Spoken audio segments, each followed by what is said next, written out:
I was actually just finishing seminary when we moved to Tipton County, and I found the pastor and the people there very supportive of my education and my ordination, which happened to be in the former congregation I had been in, which had given me a lot of support.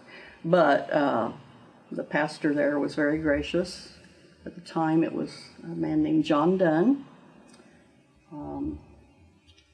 His son, Marshall Dunn, has become known in the denomination as also an excellent pastor and musician. But the next pastor that came was a fellow named Richard Hall. He had come from Wilkinsburg, Pennsylvania. He was there 13 years, and he became a very dear friend and very supportive of me and my ministry. I was in and out of the congregation when I was doing other work, ministries on Sunday, for various lengths of time. I just find the congregation, partly because I suppose it's just large enough that it's doing a lot of different things. Gave very good ministry to our two sons as they were growing up, and now they're in their late 30s. And my son was the youngest elder in the congregation at 24. So he got a good Christian education there, I suppose, since he has become so involved in the church. And he's a fine young man. Both of them are. And now I just find it a very congenial place to do mission work that I enjoy. Well, our congregation has taken on the issue of hunger and become very involved in hunger. We have a backpack blessings ministry of taking food for families that sign up who desire it, taking backpacks of food out on a Friday so that they can take that food home to their family, and they and other members of their family can have something to eat if they are in need of it. When we started, we had 85 children, I believe. It has gone down, partly because of the improvement in the economy. More people have work. But we still have about 30 kids. And we give that food to 3 different grades, I think, and another congregation takes 2 of the other grades in the elementary school.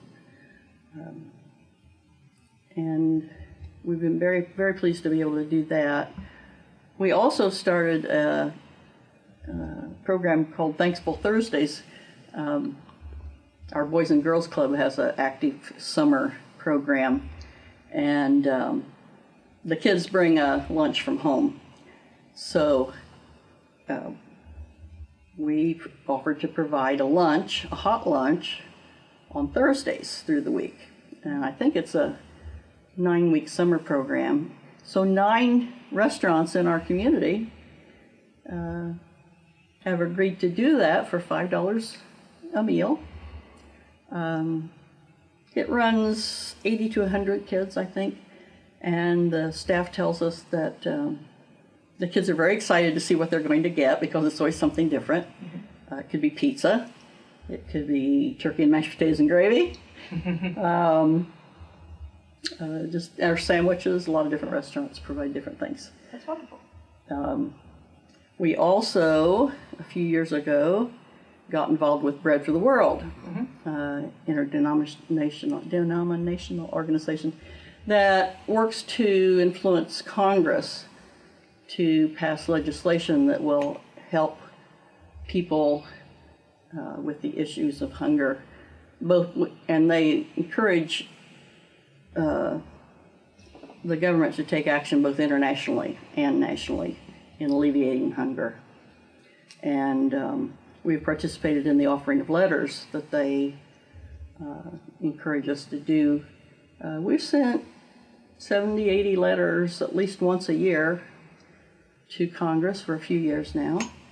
And in our small rural state, they say that if a congressional representative gets 10 letters, it really makes an impact on how they look at the legislation we're asking them to look at. I guess I would like to see our congregation through those years become more involved with racial issues. You know, we're a very white county and a white region of the rural north central area. That is changing. I can see it changing after several decades of wanting it to change. We have a women's group that is now studying racial issues. They've done a book study. The book addresses how to talk to white people about racial issues they know nothing about. And then we have just finished watching the 4 episodes of When They See Us.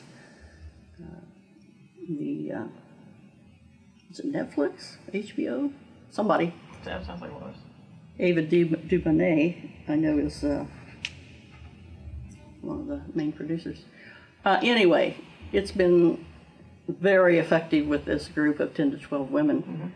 In fact, when the 4th one finished, a woman on one side and a woman on the other both said, I think I'm going to throw up. They were so deeply affected by it.